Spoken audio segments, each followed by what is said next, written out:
matin! Ça va bien? Vraiment, lui est dedans. Vraiment content d'être avec vous ce matin. Comme Jeff l'a mentionné, c'est mon premier message ici à Acts 21. Puis c'est vraiment un plaisir pour moi de pouvoir apporter ce message-là. Au courant des dernières semaines, j'ai pu travailler avec Philippe et Jasmin qui m'ont beaucoup aidé à préparer ce message-là. Et avant d'aller plus loin, je veux juste me présenter. Si tu ne me connais pas, je m'appelle Mickaël. Je suis actuellement, comme JF l'a mentionné, en formation pastorale ici sur le campus de Sherbrooke depuis bientôt, en juin, ça va faire 2 ans. Mais non seulement ça, je suis aussi marié avec la plus belle des femmes du monde.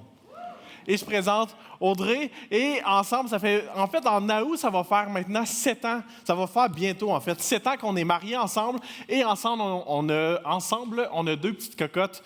Élodie, qui a 1 an et demi, et Océane, qui a 4 ans. Avant de débuter mon message, je veux aussi prendre le temps d'honorer Jasmin. C'est vraiment un énorme plaisir, un énorme honneur de ma part que Jasmin m'ait pu laisser apporter ces messages-là dans cette thématique-là. Et j'ai le privilège de pouvoir travailler avec Jasmin à chaque semaine. Et c'est fou à quel point Jasmin vous a à cœur. C'est fou à quel point qu'à chaque semaine, Jasmin se dévoue pour vous. Puis, si vous le voyez, n'hésitez pas d'aller le voir et de le remercier. Il fait tellement plein de choses ici à Acts 21 que nécessairement, on ne voit peut-être pas toujours. Mais c'est vraiment un plaisir, un privilège pour moi de travailler avec lui. Ce matin, comme JF l'a mentionné, on continue notre thématique de Jésus selon ses propres mots, alors que celui-ci dit « Je suis ». Lors des dernières semaines, on a vu Philippe qui dit « Je suis le pain de vie ». Pas Philippe qui dit Jésus. On a vu avec Philippe Jésus qui dit « Je suis le pain de vie ». Ensuite, avec Jasmin, on a pu voir « Je suis la lumière du monde », mais aussi on a pu voir « Je suis la vraie vigne ». Et ce matin, ce qu'on va voir ensemble, c'est alors que Jésus dit « Je suis le chemin, la vérité et la vie ». En fait, en disant ses propres mots, en disant ces mots-là, que je suis le chemin, la vérité et la vie, ce que Jésus est en train de dire, c'est je suis le seul chemin, la seule vérité, mais aussi le seul qui peut apporter la vie. Ce que Jésus est en train de dire, c'est je suis l'exclusivité. Hors de moi, c'est impossible d'entrer en relation avec le Père. Mais je suis cette exclusivité-là. Et au Québec, on a de la difficulté avec cette exclusivité-là. La réalité, c'est que dans l'histoire du Québec, l'homme a pris ce pouvoir d'exclusivité-là pour se l'approprier. En fait, il a pris les paroles « Je suis » qui étaient adressées à Jésus. Il les a pris pour lui-même. Et en fait, l'homme est avancé avec ce pouvoir-là, avec tout en pensant qu'il y avait la vérité. Il disait « Suivez-moi, je connais le chemin ». Mais ça n'a jamais apporté la vie. Jamais. En fait, ça a apporté des blessures, de la noirceur. Malheureusement, avec ce pouvoir d'exclusivité-là, l'homme a brisé des familles, des couples, des hommes, des femmes. Mais tout ça n'a jamais apporté la vie. En fait, l'homme a pris les paroles de Jésus et se les a adressées à lui-même. Mais ce matin, laissez-moi vous démontrer la raison pour laquelle Jésus ne dit pas « l'homme a l'exclusivité ». Laissez-moi vous démontrer la raison pour laquelle Jésus dit « je suis ». Et on peut voir dans Jean 14, 6, Jésus qui dit « je suis le chemin, la vérité et la vie. Nul ne vient au Père que par moi ». Et avant d'aller plus loin, avant de plonger dans ce verset-là, ce que ça veut réellement dire, je veux absolument ensemble qu'on voit le contexte. Pourquoi Jésus dit ces paroles-là? En fait, si on va dans Jean 13, on peut voir la célèbre histoire de Judas. Que ce soit peut-être la première fois que tu viennes à l'Église ou peut-être la 10e fois, on sait tout un peu c'est quoi Judas. Judas, c'est un traître. Il a trahi Jésus. Et dans Jean 13, c'est cette histoire-là. Parce qu'en fait, dans toute la vie de Jésus, on approche de plus en plus de sa crucifixion. Et alors que Jésus va mettre la main dans le même plat que Judas, on est dans ce moment-là et on avance de plus en plus. Et à partir de ces événements-là, Jésus est en train d'annoncer à ses disciples, « Guys, je vais partir. Guys, je dois partir. Je dois mourir. » Et les disciples, c'est un choc pour eux. Quoi? Il faut comprendre qu'à l'époque, le peuple juif est oppressé. est assailli. En fait, le peuple de Dieu, le peuple qui devrait être le peuple victorieux, il est oppressé par l'Empire romain. Les Juifs sont sous cette pression-là constante de « on est le peuple de Dieu, on devrait être les victorieux, mais ce n'est pas ce qui se passe. » Continuellement, on a cet empire-là qui est sous nous, qui est difficile envers nous, qui nous oppresse à chaque jour. Et ce que les Juifs attendent plus que tout, c'est ce Messie-là. Un homme envoyé de Dieu pour sauver ce peuple-là. Et les disciples sont continuellement dans cette attente-là. Enfin, il va y avoir un Messie. Et dans la vie de Jésus, Jésus va le dire, « Je suis le Messie. » Et les disciples sont enfin. Jésus va enfin régner, va enfin détrôner l'Empire romain pour régner lui-même. Et là, Jésus dit, « Guys, je vais quitter. L'Empire romain est encore là. » Jésus n'a pas détrôné l'Empire romain. Et plus qu'on avance, on voit les disciples qui sont abasourdis, qui ne comprennent plus rien. Qu'est-ce qui est en train de se passer? Le Messie qui devait nous sauver est en train de dire qu'il va s'en aller. L'Empire romain est encore là, on est encore sous cette pression-là. Puis dans cet événement-là, Pierre va même se lancer et dire « Peu importe Dieu où tu vas aller, peu importe Jésus où tu vas t'en aller, moi je vais y aller avec toi, je suis même prêt à mourir pour toi. » Doucement, Jésus va le regarder et va dire « Pierre, avant même que le coq ait chanté, tu vas m'avoir renié 3 fois. » Et on peut voir l'ambiance qui plane, cette ambiance tellement lourde. Cette ambiance-là, qu'est-ce qui est en train de se passer? Et alors là, dans Jean 14, 5, Thomas va lui dire, « Seigneur, nous ne savons pas où tu vas. Comment pouvons-nous en savoir le chemin? » C'est là que Jésus va répondre, « Je suis le chemin. Je suis la vérité, je suis la vie. Nul ne peut venir au Père que par moi. » Et en fait, ce matin, ce qu'on va faire, c'est qu'on va voir les 3 « je suis de Jésus », « je suis le chemin » au passé. Alors que cette relation-là entre Dieu et nous était complètement brisée, Jésus a rétabli ce chemin-là. On va aussi voir « je suis la vérité » au présent, alors que l'humanité a cru et croit encore dans un mensonge. On va voir en quoi Jésus est cette vérité-là. Mais aussi « je suis la vie au futur ». Ça ne s'arrête pas là. Il y a un espoir pour la fin. Mais premièrement, je suis le chemin. Je ne sais pas si je suis fier ou pas de conter cette histoire-là, mais je me souviens à un moment que je suis parti avec 4 boys dans le bois. On avait c'était vraiment le fun, on s'amusait et tout, et c'était l'automne, il commençait à faire froid, puis là on est dans la forêt, on a bien du plaisir. Puis là, à un moment donné, on réalise que, ouais, il commence à faire froid. Hein? En plus, il commence à pleuvoir, puis il commence à faire noir. Comme, c'est pas le moment idéal. Là. C'est comme, yeah. Puis là, on fait comme, OK, guys, on va ressortir de la forêt, c'est super simple. Puis on va retourner à notre véhicule, puis on s'en va à la maison. Et là, les 4, on est comme, ouais, c'est par là qu'il faut aller. Non, c'est par là. Fait que, hey, sans problème, on a une boussole. En fait, on se rend compte que personne n'avait de boussole. Fait qu'on se dit, on a une bonne idée. En fait, sur nos téléphones cellulaires, on a toute une boussole. Donc, les 4, on sort notre téléphone cellulaire, on le met un à côté de l'autre, 4 nord différents. Puis, ce qu'on va faire ensemble, c'est cet exercice-là. En fait, ce que je vais vous demander super simple. Je vais vous demander de fermer les yeux. OK, tout le monde, on ferme les yeux. Puis, super simple. Même si vous ne savez pas nécessairement vos 4 points géographiques, c'est pas grave, je vais vous demander de pointer le nord. OK? Peu importe c'est où, c'est vraiment pas grave. Fermez les yeux, pointez où vous croyez à être le nord. Allez-y, on pointe. Parfait, on pointe. Parfait. Ce que je vais vous demander, gardez votre possible position.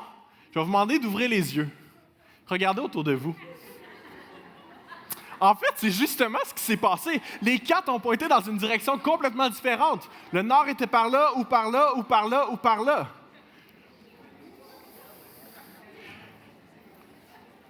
Et en fait, pour plusieurs croyances, pour plusieurs religions, pour plusieurs croyances, c'est la même chose. Des gens qui ont découvert, ah, si tu vas par là, tu vas voir, tu vas pogner quelque chose. Ah, il y a un petit quelque chose, je l'ai filé par là. Ah, ben moi, mon feeling est un petit peu plus par là. Mais la force du christianisme n'est pas à propos d'une personne qui pointe vers une direction, pas à propos de si tu vas par là, tu devrais peut-être pogner quelque chose. La force du christianisme est à propos de Jésus qui dit je ne pointerai pas vers une direction, je vais seulement pointer vers moi. Parce que la réalité, je suis le chemin. Je suis le seul chemin. Et à l'époque, alors que Jésus dit ces mots-là, c'est difficile d'entrer en relation avec Dieu. En fait, si on voit dans Genèse 1 et 2, le récit de la création, on voit même que Dieu marche continuellement avec Adam et Ève. La relation est là, sont appelés ses enfants, sont en pleine relation, bien-aimés du Père. J'aimerais vous dire que la situation est restée la même. Mais si on lit, on peut tout de suite voir dans Genèse 3, on va assez rapidement, c'est pas ce qui va se passer. Alors que Dieu va leur donner une seule consigne. Tu peux manger de tout ce que tu veux, mais du fruit de l'arbre de la connaissance et du bien et du mal, tu n'en mangeras pas. Et Dieu, dans sa justice, tu n'en mangeras pas. Parce que la conséquence est claire, tu vas mourir. Si tu en manges, tu meurs. C'est pas si tu en manges, il va peut-être se passer. Non, si tu en manges, tu meurs. Puis dans Genèse 3, puis avant de lire ce texte, je veux juste spécifier quelque chose. Je ne suis pas en train on ne rentrera pas dans un débat de création, d'évolution, c'est pas ça mon but. Mon but, c'est d'aller chercher des principes de ce texte-là, qu'on va voir ensemble. On va aller lire ensemble Genèse 3, 1 à 5.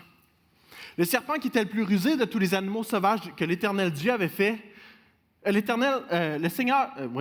serpent était le plus rusé de tous les animaux sauvages que l'Éternel Dieu avait fait.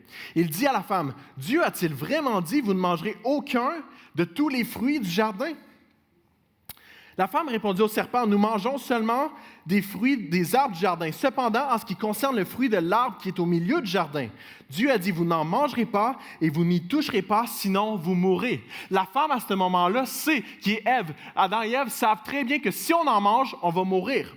Verset 4, le serpent dit alors à la femme, « Vous ne mourrez absolument pas. Mais Dieu sait que le jour où vous en mangerez, vos yeux s'ouvriront et vous serez comme Dieu. Vous connaîtrez le bien et le mal. » En fait, ce que le serpent va dire aux premiers humains, c'est si vous mangez de ce fruit-là, vous allez pouvoir enfin devenir votre propre Dieu. Vous allez enfin pouvoir arrêter d'être soumis à Dieu, mais vous allez enfin pouvoir régner vous-même. En fait, vous allez être Dieu.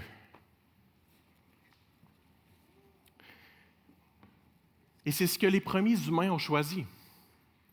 Alors que les premiers humains étaient en parfaite relation, les premiers humains qui sont Adam et Ève, ont voulu détourner, prendre ce nouveau chemin-là, croire en cette fausse vérité qu'on va voir plus tard. Ont voulu détourner ce chemin-là. Et c'est à ce moment-là, alors que l'homme et la femme en ont mangé, c'est là que ce chemin-là qui nous reliait à Dieu a été séparé. Dieu, dans sa justice, dans sa droiture, a sorti les premiers humains, simplement parce que les humains avaient décidé par leur propre choix, par leur propre initiative, de devenir leur propre Dieu. Et ce qu'on peut voir alors qu'on lit tout l'Ancien Testament, on peut voir qu'entrer en relation avec Dieu est devenu tellement difficile. C'est quelques personnes qui peuvent entrer en relation avec Dieu. Et avant d'entrer en relation, il faut absolument se sanctifier, absolument se purifier. Et si on n'arrive pas absolument à bien se purifier, c'est la mort. Et souvent, on va voir ces scènes-là comme un Dieu. Ça y est, Dieu est tellement en colère. Mais en fait, alors qu'on voit tous ces passages-là, en fait, ce qu'on voit, c'est un Dieu tellement saint, tellement droit, tellement juste, tellement pur, sans faute. Mais aussi, ce qu'on voit, c'est des humains impurs. En fait, avec leur premier choix, ont décidé de laisser rentrer cette impureté-là, ont décidé d'être leur propre Dieu. Et par ce choix-là, ils ont été salis par leur propre choix. Et ce qu'on peut voir, c'est un Dieu tellement saint, tellement droit, tellement juste, tellement... Et des humains complètement à l'inverse.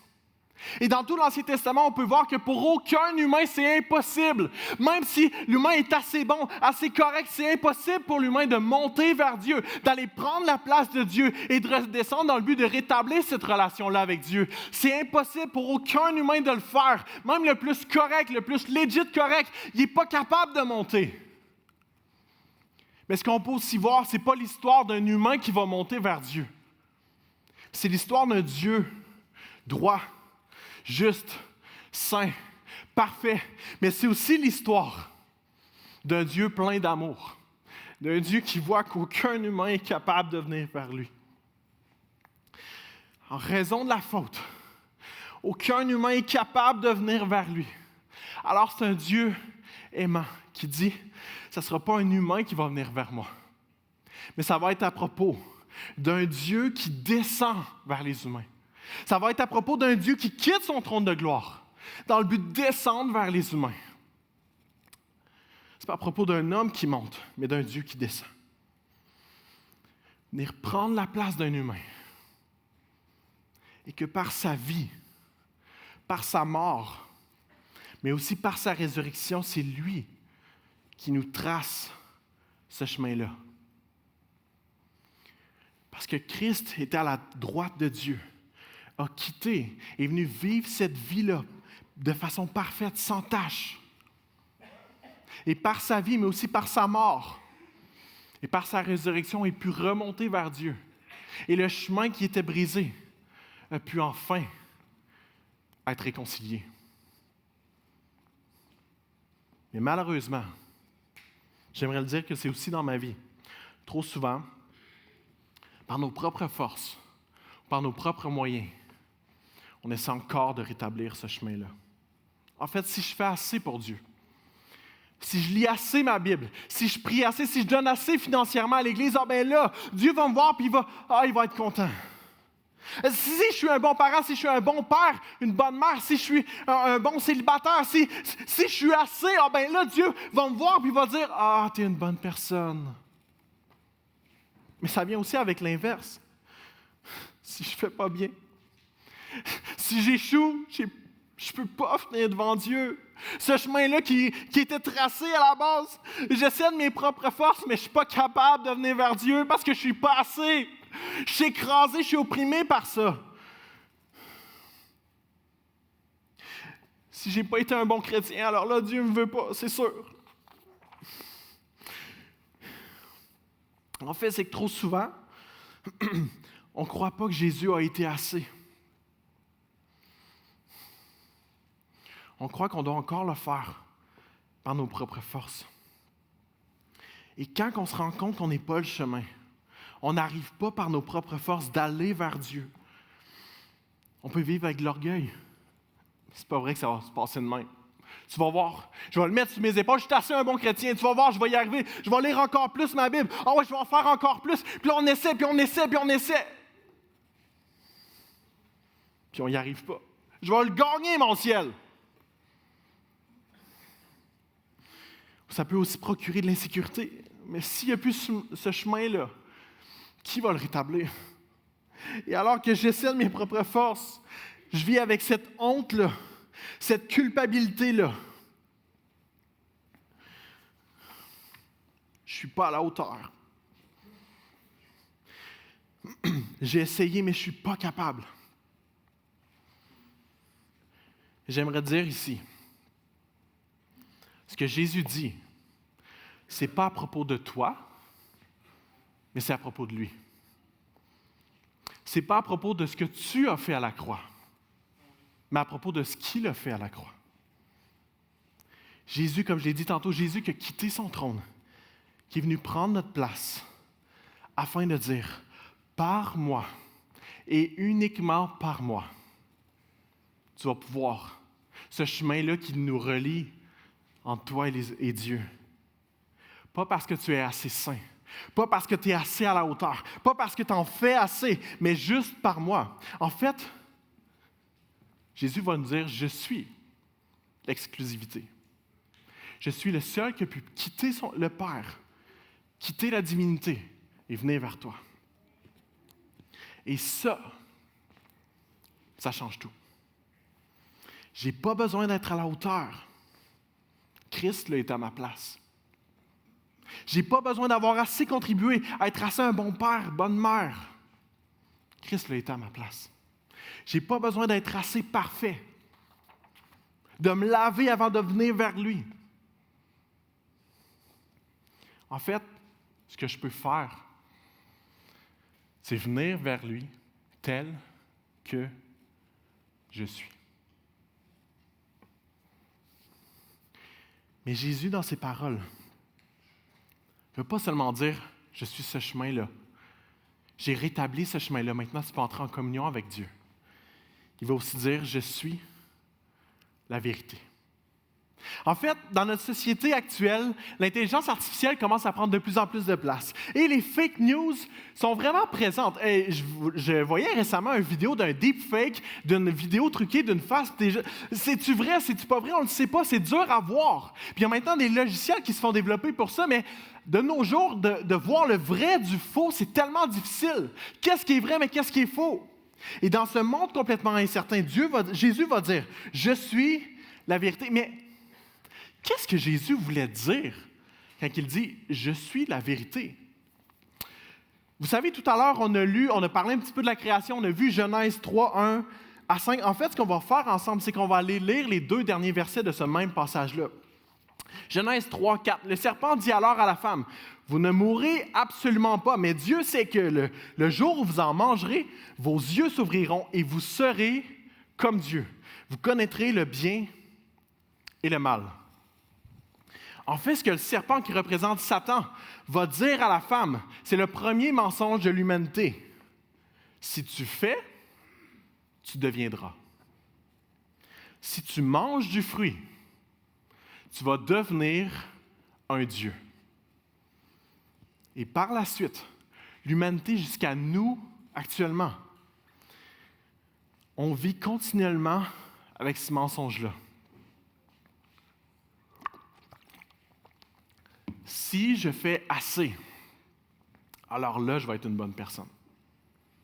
Si ma compagnie va bien, si je fais de l'argent, si j'ai un bon emploi, une bonne carrière, alors là, je vais avoir réussi dans la vie. Si je suis impliqué comme bénévole à l'Église, si je donne financièrement, si je lis assez ma Bible, alors là, je vais être un bon chrétien.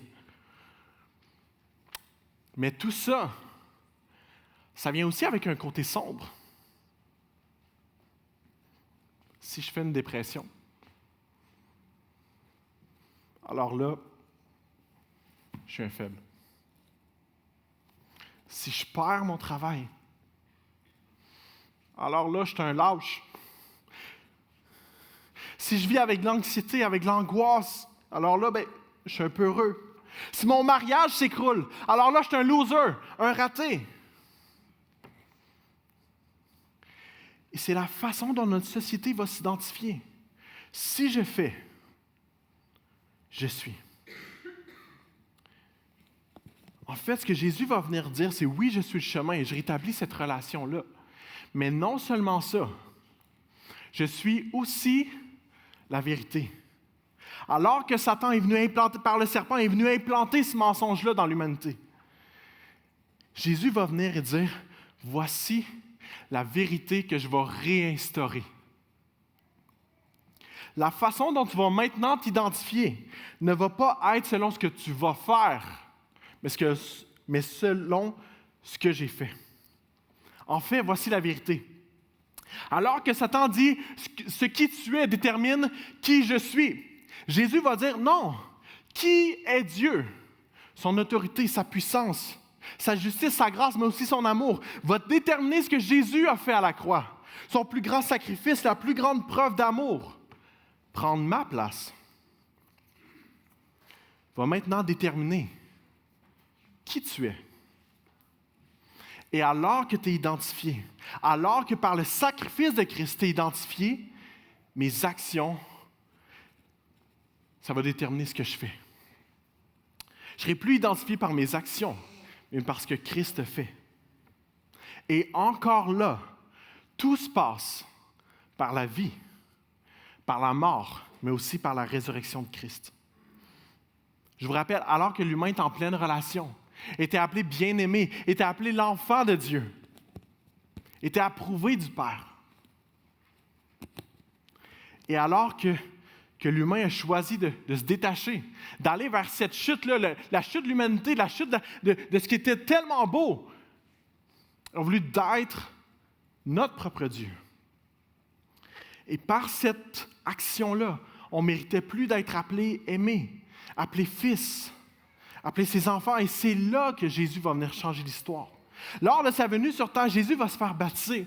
Et alors qu'il va se faire baptiser par Jean, l'Esprit va descendre et il va dire, « Voici mon Fils bien-aimé. En lui, j'ai mis toute mon approbation. » Et pendant tout le ministère de Jésus, ce qu'on peut voir, c'est un Fils bien-aimé qui est aussi en relation constante avec le Père. Que cette relation-là n'est pas brisée. Et alors que Jésus va vivre sa vie parfaite, Jésus va aussi arriver à la croix. Et ce qu'on peut voir, c'est dans Matthieu 27, 46. Le verset Matthieu qui rapporte les faits vers 3 heures, Jésus crie très fort. « Élie, Élie, lema » ce mot-là, cela veut dire... cela veut dire, mon Dieu, pourquoi m'as-tu abandonné? » Alors que Jésus est crucifié sur la croix, la chose la plus honteuse de l'époque, premièrement, il est nu, mais il est aussi entouré de brigands, entouré de voleurs, entouré de meurtriers.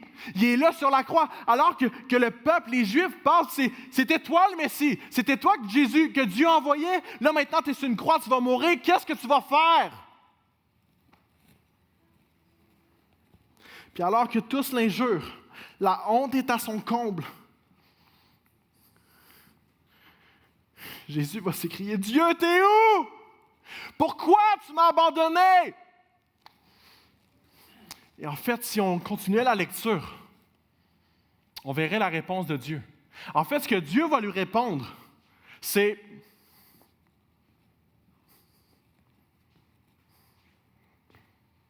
il n'y a pas de réponse. De la même façon, si je quittais pour partir du cégep de Sherbrooke, si je m'en irais à la maison, vous auriez beau crier mon nom le plus fort possible, je ne répondrai jamais. Et c'est exactement ce qui va se passer entre Dieu et Jésus. Alors que Jésus est là sur la croix, Jésus va venir vivre cette déchirure-là. Va venir vivre cette séparation-là. En fait, ce qui va se passer, c'est que Jésus va perdre son statut de bien-aimé, approuvé, et prendre notre statut. Là, sur la croix, Jésus va prendre ma place. Alors que Jésus était le bien-aimé, il va me laisser cette place-là, afin que je sois maintenant appelé bien-aimé. Alors que Jésus était le Fils de Dieu, il va maintenant me laisser cette place-là pour que je sois maintenant appelé son fils, sa fille, son enfant. Alors que Jésus était plein d'approbation, Jésus va me laisser cette place-là. Alors que maintenant que je sois plein d'approbation de la part de Dieu. Alors que Jésus est en pleine relation, il va même maintenant me laisser par son esprit cette relation-là. Alors que je méritais de mourir. Alors que l'humanité méritait de mourir. Jésus est venu prendre ma place, changer mon identité, afin de réinstaurer cette vérité qui nous rend réellement libres. Cette vérité que je n'ai pas besoin d'être à la hauteur. Jésus l'a été à ma place. Je n'ai pas à performer pour être identifié. Parce que je suis identifié, je fais. Ce n'est plus mes actions qui vont dicter mon identité, mais mon identité qui va dicter mes actions. Parce que je reconnais le sacrifice que Jésus a fait pour moi. J'ai maintenant le goût de me sacrifier. Parce que je reconnais que Jésus m'a tellement aimé par son sacrifice. J'ai maintenant le goût d'aimer. Parce que je reconnais le service, l'amour que Jésus a fait à la croix. C'est là que j'ai le goût de servir à mon tour, de devenir bénévole. de servir ma communauté, servir mes voisins, servir ma femme, mon mari. Et c'est cette vérité contre ce mensonge-là que Jésus va venir réinstaurer. Ça ne sera pas à propos de toi, mais à propos de lui. Et cette vérité-là, ça apporte la vie. Jésus va dire, je suis le chemin, je suis la vérité, mais je suis aussi la vie. En fait, ce que Jésus va dire, c'est que Jésus va aller à l'encontre de la conséquence dite aux premiers humains. Alors que Dieu a dit, si tu manges du fruit, tu vas mourir. C'est la mort qui t'attend. Jésus va dire, en moi, et seulement en moi, je vais t'offrir cette vie-là. Ce même Dieu qui a été trahi par les humains va dire, je vais envoyer mon Fils dans le but de donner cet espoir-là, cet espoir de jour meilleur. En fait, l'Évangile ne serait pas une si bonne nouvelle que ça si le chemin serait tracé, qu'on aurait maintenant cette nouvelle identité-là, mais que tout s'arrêtait là. Mais comment savoir qu'il va nous rendre la vie? Premièrement, lors de sa résurrection. Jésus a vaincu la mort par la vie. Mais aussi parce qu'il nous le dit. Il dit, je suis la vérité. En fait, je ne dis pas seulement la vérité. Je ne suis pas à peu près quelqu'un qui dit des choses de vraies. Non, j'incarne la vérité. Je suis la vérité. Et alors qu'on a vu dans Jean 14,6, Jésus qui dit, je suis le chemin, je suis le chemin et la vérité. Et alors que cette scène-là que Jésus est en train d'annoncer à ses disciples, que l'ambiance est tellement lourde, les disciples ne comprennent plus rien. Jésus, dans Jean 14,6, Jean va nous le rapporter, Jean 14,2, pardon, Jean va nous le rapporter de cette façon-là. Jésus qui va dire à ses disciples, il y a beaucoup de demeures dans la maison de mon Père. Si ce n'était pas le cas, je vous l'aurais dit. Je vais vous préparer une place. Et puisque je vais vous préparer une place, je vais revenir. Ça ne s'arrête pas là. Non seulement je vais réparer cette relation-là, non seulement je vais changer ton identité, mais je vais aussi te préparer une place afin que là où je suis, vous puissiez y être aussi. Alors que l'ambiance est tellement lourde avec les disciples. Alors, mais qu'est-ce qui va se passer? Peut-être Messie. Jésus dit, non. Je vais te rétablir ce chemin-là. Je vais te donner cette nouvelle identité-là. Mais je vais aussi t'apporter de l'espoir. L'espoir que cette humanité-là, ce n'est pas notre finalité. L'espoir que l'humanité n'est pas juste cet espoir-là qu'on a peut-être dans l'humanité, dans cette terre. Si un jour ça va devenir bien, seulement par sa mort, sa vie, sa résurrection que ça peut devenir bien. Alors que l'humain ne fait que détruire la terre. Que l'humain ne fait qu'empirer la situation. J'aimerais dire que l'espoir est seulement dans la vie éternelle que Jésus peut t'offrir. Je vais inviter les musiciens.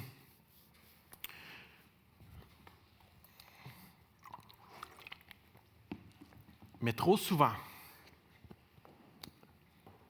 c'est tellement difficile de croire que Jésus est le seul chemin, la seule vérité et le seul qui peut apporter la vie. La réalité, c'est que c'est peut-être ton premier dimanche ici à Acts 21. Ou peut-être que ça fait ton deuxième dimanche. Ça fait peut-être 1 an, 2 ans, 3 ans, 5 ans, 10 ans, 12 ans. Mais la réalité, c'est qu'on est tous dans le même bateau. Je vous explique. Je suis actuellement en train de lire un livre que, d'ailleurs, c'est un livre que je conseille à tout le monde. C'est un livre qui s'appelle « Parlez-vous couramment l'Évangile » de Jeff Vanderstelt. J'espère que je le prononce comme il faut. Et ce livre-là va être disponible à la table de livres. En fait, c'est un livre qui est tellement puissant et qui m'a aussi démontré les aspects dans ma vie où que je ne parlais pas l'Évangile. Puis j'en parle un petit peu plus tard, mais c'est ce livre-là qui m'a tellement aidé à, premièrement, comprendre l'Évangile, mais aussi à pouvoir m'aider à le communiquer. Et Jeff, lui, qui est auteur, qui est aussi pasteur, directeur exécutif dans une église à Washington, mais aussi du mouvement Saturate, va dire dans ce livre-là, nous sommes tous des non-croyants. Ouch! Quand je dis que nous sommes tous des non-croyants,